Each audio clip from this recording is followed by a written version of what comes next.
बम बम बोले दोस्तों। मेरा नाम रानी है। मैं अपने घर में रानियों की तरह रहती थी। मेरी जुड़वा बहन का नाम आरती था। हम दोनों एक साथ इस दुनिया में आए थे। हम दोनों एक जैसी थी, पर मैं उससे ज़्यादा गोरी और सुंदर थी। उसका रंग मेरे से थोड़ा दबा हुआ था। मुझे बचपन से ही बहुत प्यार मिला था, क्योंकि मैं बहुत समझदार और पढ़ाई में काफ़ी अच्छी थी। इसी वजह से वो मुझसे चिढ़ती और हर काम से में मुझसे कंपटीशन लगाती थी, पर मैं हर बार उसे हरा देती थी। हम दोनों एक ही उम्र के थे। इस वजह से मेरे पेरेंट्स हम दोनों की शादी एक ही साथ करवाना चाहते थे।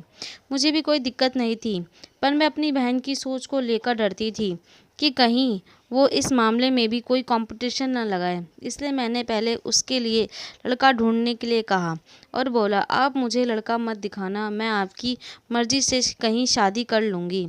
जब मेरी बहन को लड़का देखने वाले आए तो लड़का बहुत ही पैसे वाला और हैंडसम था। उसके परिवार वाले भी आज़ाद ख़्याल के थे, पर मुझे उनके आगे आगे आने से मना किया गया था, क्योंकि वो कहीं मुझे पसंद ना कर ले, इसलिए मैं उनके सामने ना आऊँ। खैर, यह तो हर परिवार के साथ एक सुंदर लड़की के साथ होता है कि कहीं उसे ना पसंद कर ले। इसी वजह से मुझे भी मना किया गया था। पर अब आखिरकार मेरी बहन को पसंद कर लिया था, तो मैं भी उनके सामने आ ही गई थी। मुझे बहुत खुशी थी कि आखिरकार मेरी बहन को उसका हमसफ़र मिल गया था। मुझे भी उम्मीद थी कि पापा मम्मी ने जैसा लड़का मेरी बहन आरती के लिए देखा है, वैसे ही मेरे लिए देखेंगे। मैं भी अपने होने वाले पति के सपने बुनने लगी। मेरे लिए लड़का देखा जाने लगा तो एक रिश्ता आया था, पर लड़का यहाँ नहीं था। उसके परिवार वाले मुझे देखने के लिए आए थे। वो अपनी पढ़ाई के लिए बाहर गया हुआ था, पर उन्होंने मुझे लड़की की फ़ोटो दिखाई थी। बहुत ही ज़्यादा अच्छा और गुड लुकिंग था। मैंने फ़ोटो देखकर ही हाँ कर दी। उसके पेरेंट्स ने कहा, अभी हम रोका कर देंगे, फिर डायरेक्ट शादी करेंगे। सब तय हो गया। मैं और आरती दोनों एक साथ शादी करने जा रहे थे। वो रोज़ अपने पति से फ़ोन पर बात करती थी और मैं उन्हें देखकर सोचती रहती थी कब मेरी और विशाल की मुलाकात होगी। खैर, मेरे माता पिता ने विशाल को पहले से ही देख रखा था। इस वजह से मैं बेफिक्र हो गई थी। आखिर वो दिन आ ही गया जिसके लिए मैं बेकरार थी।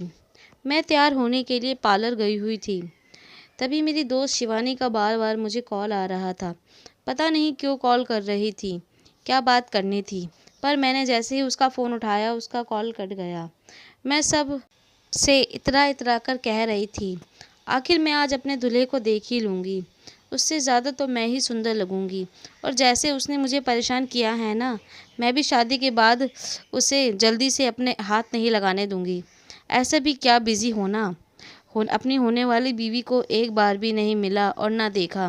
मैं जब तैयार होकर शादी में पहुंची तो मैंने देखा कि मेरा पति काला था, बिल्कुल कोयले जैसा। मैं उसे देखकर हैरान रह गई और वहीं पर बेहोश हो गई। जब मुझे होश आया तो मैं अपने कमरे में थी। माँ मेरे सामने थी। मैं उनसे लिपट के रोने लगी और बोली, आपने यह मेरे लिए कैसा लड़का देखा है? मैं कहाँ और ये कहाँ, कोई मेल ही नहीं है। आपने सोच भी कैसे लिया मैं ऐसे लड़के से शादी करूंगी? मैं बिल्कुल दूध जैसी और ये बिल्कुल तवे जैसा। आपने ये क्या कर दिया? माँ बोली, तुमने ही तो कहा था कैसा भी लड़का चलेगा, बस साफ दिल का और तुम्हें इज्जत देने वाला होना चाहिए। वो बहुत ही ज़्यादा नेक दिल का है और बारात आ चुकी है। हमारी इज्जत का ख्याल करो। तुम बस ये शादी कर लो। मैं अपने माँ बाप की आंखों में आंसू नहीं देख सकती थी, इसलिए मैं राज़ी हो गई। जब मैं मंडप में गई तो यूँ लग रहा था कि लंगूर के हाथ में अंगूर आ गया हो। जहाँ मेरी बहन अपने पति के साथ मिलकर रोमांटिक फ़ोटो खिंचा रही थी, वहाँ मैं ये शादी ही नहीं करना चाहती थी। पता नहीं भगवान ने मेरे साथ ऐसा क्यों किया। हर बार मैं अपनी बहन को हरा देती थी, पर इस बार मेरी किस्मत ने ही मुझे हरा दिया। आखिर मेरी और विशाल की शादी हो गई। जब मैं अपने ससुराल पहुँची तो वहाँ मेरे सब ने ग्रैंड वेलकम किया, पर विशाल मुझे वहाँ पेड़ी पर ही अकेला छोड़कर चला गया। एक तो मैं वैसे भी उसे पसंद नहीं करती थी, और उस पर इसका यह घमंड। मेरी सास ने हड़बड़ाते हुए कहा, चलो अंदर, यह तो ऐसा ही है। मैं जब अपने कमरे में पहुंची तो बहुत ही सुंदर कमरा था। तभी वहाँ विशाल भी आ गया और मुझसे बोला, मुझे पता है कि तुमने यह शादी अपनी मर्जी से नहीं, माँ और पापा की इज्जत बचाने के लिए की है। जब तुम बेहोश हो गई थी तो उस कमरे में मेरी दोस्त भी थी। उसने तुम्हारी और तुम्हारी माँ की सब बातें सुन ली थी। जब तुम इस रिश्ते से खुशी नहीं हो तो हम दोनों पति पत्नी जैसे नहीं रहेंगे। जब तक तुम नहीं चाहोगी मैं तुम्हारे से दूर रहूँगा, और मेरे साथ तुम्हें रहना भी है या नहीं ये फैसला भी तुम कर सकती हो। मैं कुछ नहीं कहूँगा और सारा इल्ज़ाम अपने ऊपर ले लूँगा। मैंने बचपन से ही इस रंग को लेकर बहुत कुछ झेला है और मैं नहीं चाहता कि तुम भी झेलो। पहले मेरे माँ बाप ने मुझे बताया था कि लड़की ने तुम्हें पसंद कर लिया है और तुम्हारे रंग के बारे में उसे सब पता है। मुझे नहीं पता था कि इन्होंने मुझसे झूठ बोल रहे थे, नहीं तो मैं शादी कभी नहीं करता। तुम जैसा चाहोगी वैसा ही होगा। तुम सो जाओ, मैं यहीं नीचे सो जाता हूँ। मैं बस उसकी बातें सुनती रही। लग रहा था कि अच्छा बनने का नाटक कर रहा है। मैंने ज़्यादा ध्यान नहीं दिया और सो गई। अगले दिन वो वक्त से पहले ही खड़ा हो गया। मुझे तो पता ही नहीं चला और वो कब काम पर चला गया। मेरी सास ने मुझे जगाया और कहा, उठ जाओ, तुम्हारे घर वाले आए हैं तुम्हें लेने। मुझे बहुत खुशी थी कि मैं अपने घर जा रही हूँ, पर शाम को ये भी गम था कि मुझे आना भी वापस पड़ेगा।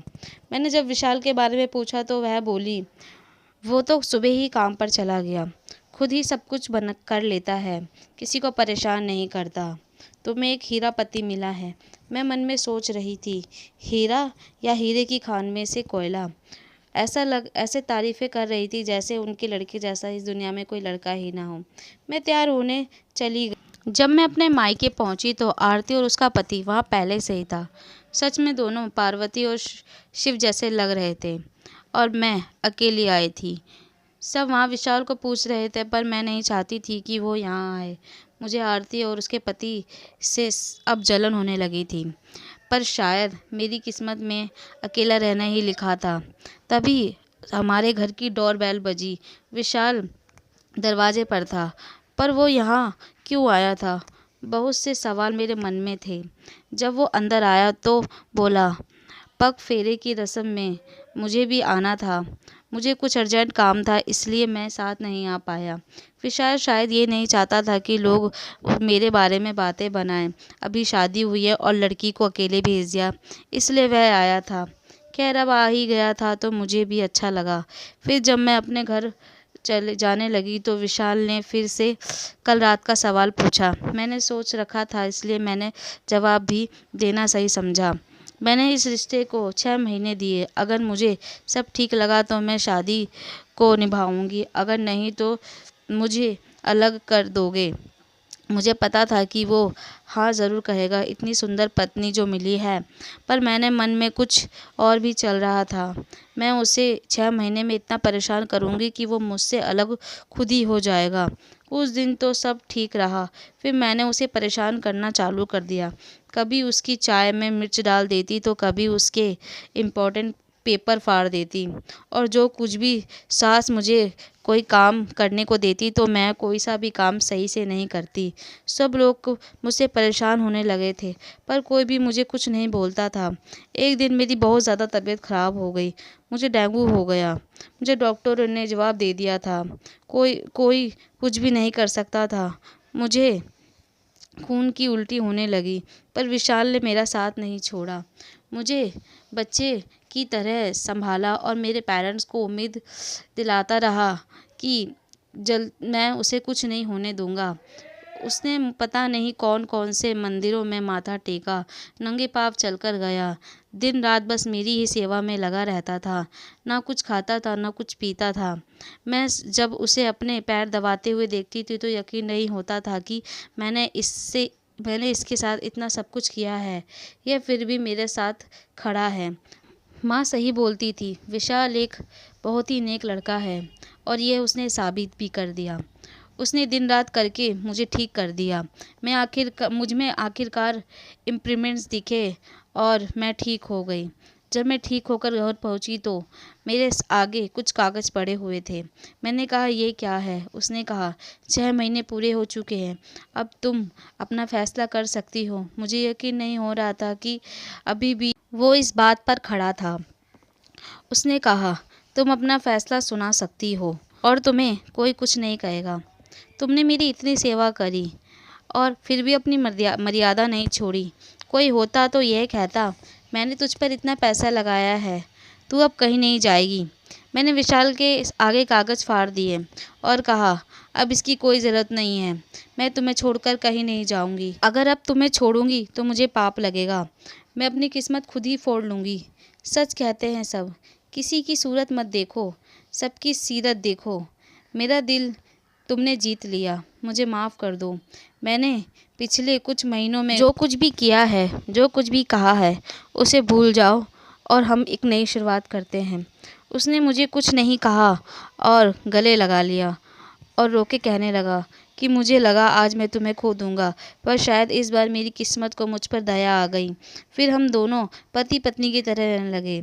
उधर आरती के पति ने आरती को परेशान करना चालू कर दिया था। उसका बाहर अफेयर चलने लगा था।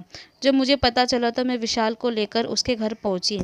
वह दोनों तब भी लड़ रहे थे। मैंने कहा, जब बाहर अफेयर करना ही था तो शादी क्यों करी? उसने बोला, काली लड़की से शादी करूँगा तो मुझसे दबकर रहेगी, पर ये तो मुझे आंख दिखा रही है। इससे कह दो इसे रहना है तो रहे, नहीं तो यहाँ से जा सकती है। विशाल ने तुरंत उसका कॉलर पकड़ लिया और कहा, काला रंग भगवान की सीख है और गोरे तुम जैसे आदमी की नीयत। वो कितनी साफ है और रंग भगवान का दिया हुआ है, तो इसमें इसकी क्या गलती? अगर कहीं तेरी सूरत बिगड़ जाए और अगर ये भी तुझे छोड़ के चली जाए तो तेरा क्या होगा? तो जो जैसा है उसे वैसे ही अपनाओ, नहीं तो अपने पसंद की ही शादी करो। जब विशाल ने उसे फटकार लगाई तो वह दोबारा नहीं बोल पाया। पहले मैं विशाल से प्यार करती थी, पर अब मैं उसे पूजने भी लगी थी। फिर आरती के पति ने उसे कभी भी परेशान नहीं किया और हम दोनों भी एक अच्छी ज़िंदगी जीने लगे। मैं नीता आपसे विदा लेती हूँ, फिर मिलूँगी अगली कहानी में। धन्यवाद।